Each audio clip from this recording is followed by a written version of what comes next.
Bonjour à tous, c'est Jérémy, j'espère que vous allez bien en ce jour numéro 28 de confinement. N'oubliez pas qu'on se retrouve tous les jours à 16 h sur cette chaîne pour une nouvelle vidéo sur une alternative zéro déchet, et ce jusqu'à la fin du confinement.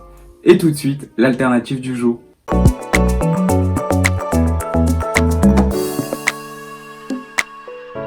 Hier, je vous ai parlé du lait, de la pollution qu'il crée et de ses alternatives zéro déchet. Aujourd'hui, je vous présente une autre alternative pour le lait.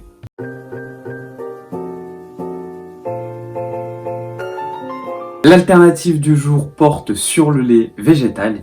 Il existe de très nombreux laits végétaux différents, donc le lait d'amande, le lait d'avoine, le lait de soja, le lait de riz, le lait de noisette par exemple.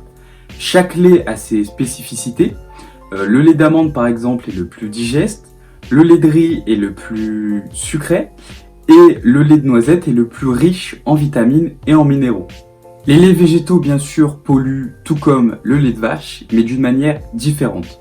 Certains laits sont plus écologiques que d'autres.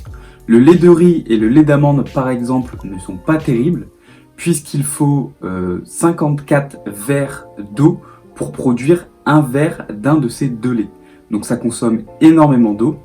Le lait de soja, lui, est un peu différent, puisque si le soja vient du Brésil et qu'il participe donc à la déforestation de l'Amazonie pour pouvoir cultiver des champs de soja, il ne sera pas terrible, alors que si le soja vient de France, là, il sera bien meilleur. Les laits végétaux sont très souvent vendus dans des briques en carton, style des briques Tetra Pak.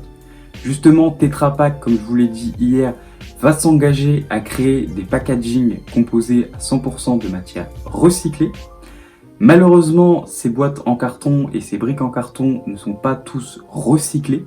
Il n'y en aurait que la moitié, puisque l'autre moitié n'est pas forcément la faute de la chaîne de recyclage, mais plus des consommateurs, puisque certains d'entre eux ne pensent tout simplement pas au tri sélectif, quand d'autres n'ont pas forcément accès aux différentes poubelles, ce qui empêche de recycler une bonne partie malheureusement.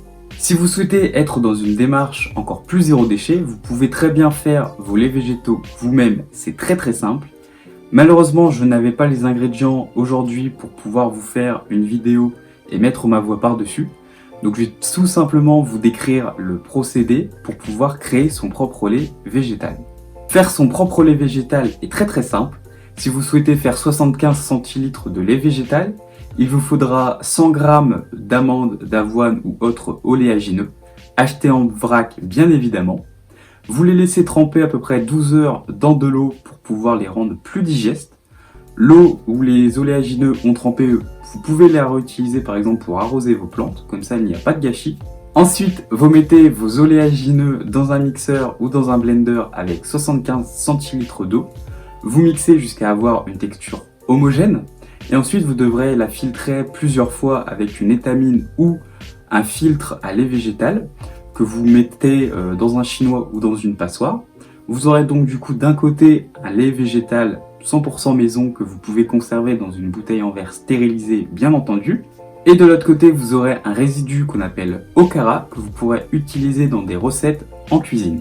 Vous pouvez aussi réduire ou augmenter la quantité d'eau, ce qui rendra votre lait végétal plus ou moins épais. Vous pouvez aussi ajouter du sucre, du sirop d'érable, du sirop d'agave ou du miel par exemple, ce qui permettra d'augmenter la quantité de sucre dans votre boisson. Et vous pouvez aussi rajouter de la fleur de sel pour pouvoir rehausser le goût. Personnellement, je n'utilise plus beaucoup de lait de vache, voire quasiment pas.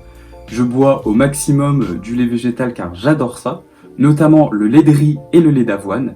J'essaie au maximum de le faire moi-même. Merci à tous d'avoir regardé cette vidéo, j'espère qu'elle vous aura plu. On a passé ce matin la barre des 400 abonnés, je suis très content et je vous remercie tous pour votre soutien.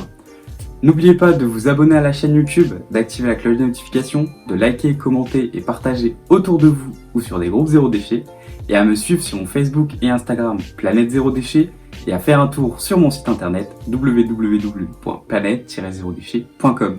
Et sur ce, je vous dis à demain, 16 h.